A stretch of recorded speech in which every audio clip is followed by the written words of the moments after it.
দুর্গাপুজোতে নিরামিষ রান্না যেদিন হয় সেদিনগুলোতে আমাদের সবারই চিন্তা যে কিভাবে টেস্টি রান্না করা যাবে। তো আজকে মা পনিরের একটা নিরামিষ তরকারি দেখাচ্ছে, যেটা খেতে খুব সুন্দর হয়।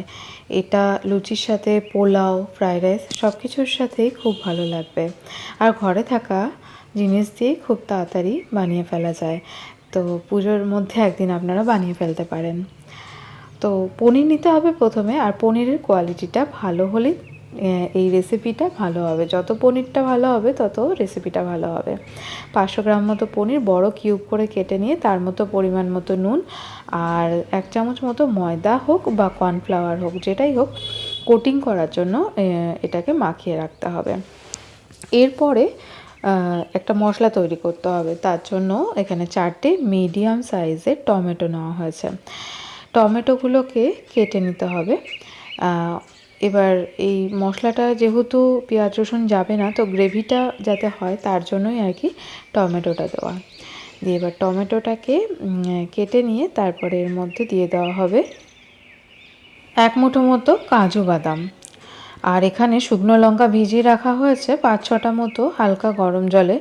শুকনো লঙ্কাগুলো একটু নরম হয়ে যাবে, বাটা হবে ভালো, আর রঙটাও সুন্দর হবে এতে, ওই জন্য শুকনো লঙ্কা। আদা দেওয়া হলো এখানে 1/2 চামচ মতো, দিয়ে ওই একটু জল দিয়ে এটাকে ব্লেন্ড করে রাখতে হবে। এবার এখানে 3 চামচ মতো সাদা তেল আর গরম মশলা, এলাচ, লবঙ্গ, দারচিনি আর গোলমরিচ, এটাকে একটু থেতো করে নেওয়া হয়েছে। এই গরম মশলাটা রেডি করে রাখলাম। এবার আগে পনিরটাকে একটু হালকা লাল করে ভেজে নিতে হবে। পনিরটাতে নুন আর ময়দা হালকা করে মাখানো ছিল, তাহলে পনিরগুলো ভেঙে যায় না। এবার পনিরগুলোকে ভেজে নিয়ে তারপরে এগুলোকে রেখে দেওয়া হলো। এবার এই তেলটার মধ্যে দিয়ে দেওয়া হবে ওই থেতো করে রাখা গরম মশলাগুলো। 1/2 চামচ লঙ্কার গুঁড়ো, এতে রঙটা সুন্দর হয়, গন্ধও ভালো আসে। 1/4 চামচ হলুদের গুঁড়ো, আর ধনের গুঁড়ো দেওয়া হলো 1/2 চামচ, আর 1/2 চামচ জিরের গুঁড়ো। মশলাটা একটু নেড়ে নিতে হবে, আঁচটা কম থাকবে যাতে মশলাটা পুড়ে না যায়। সামান্য একটু নেড়ে নিলেই মশলাটা সুন্দর, যখন গন্ধ বেরোবে বোঝা যাবে এটা হয়ে গেছে। তখন এর মধ্যে ওই টমেটো, কাজু বাদাম বাটা যেটা করা হয়েছিল ওটা দিয়ে দিতে হবে। দিয়ে এবার এটাকে কম আঁচে দিয়ে একটু কষাতে হবে। আচ্ছা, মিক্সার বাটিটা ধুয়ে একটু জলটা দিয়ে দেওয়া হলো। এবার এটাকে ঢাকা দিয়ে যতক্ষণ না তেলটা বেরোচ্ছে ততক্ষণ এটাকে কষাতে হবে। আচ্ছা, পরিমাণ মতো নুনও দিয়ে দেওয়া হয়েছে এর মধ্যে।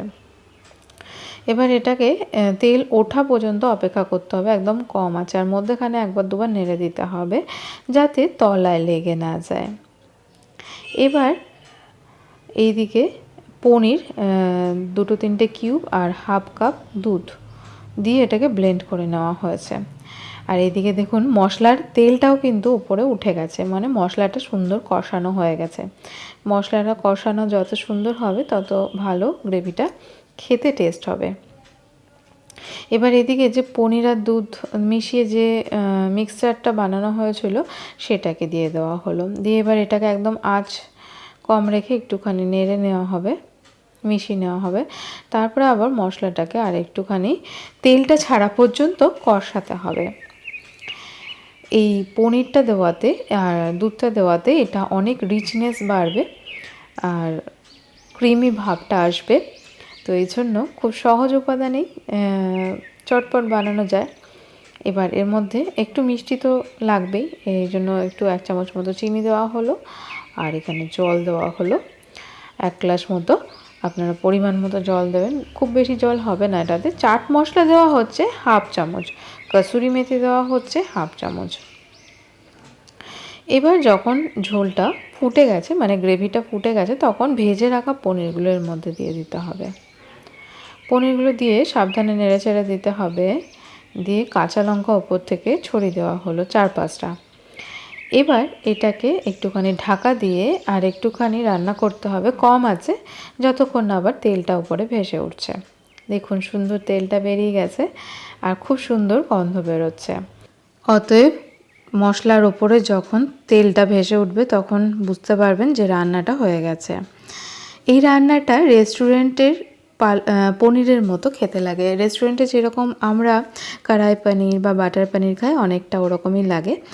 তো এইভাবে ঘরে সেরকম বেশি কিছু না থাকলে ফ্রেশ ক্রিম, অনেকটা বাটার, এগুলো ছাড়াও খুব অল্প উপাদানে এইভাবে সহজে নিরামিষ দিনে একটা পনিরের তরকারি বানিয়ে ফেলতে পারেন।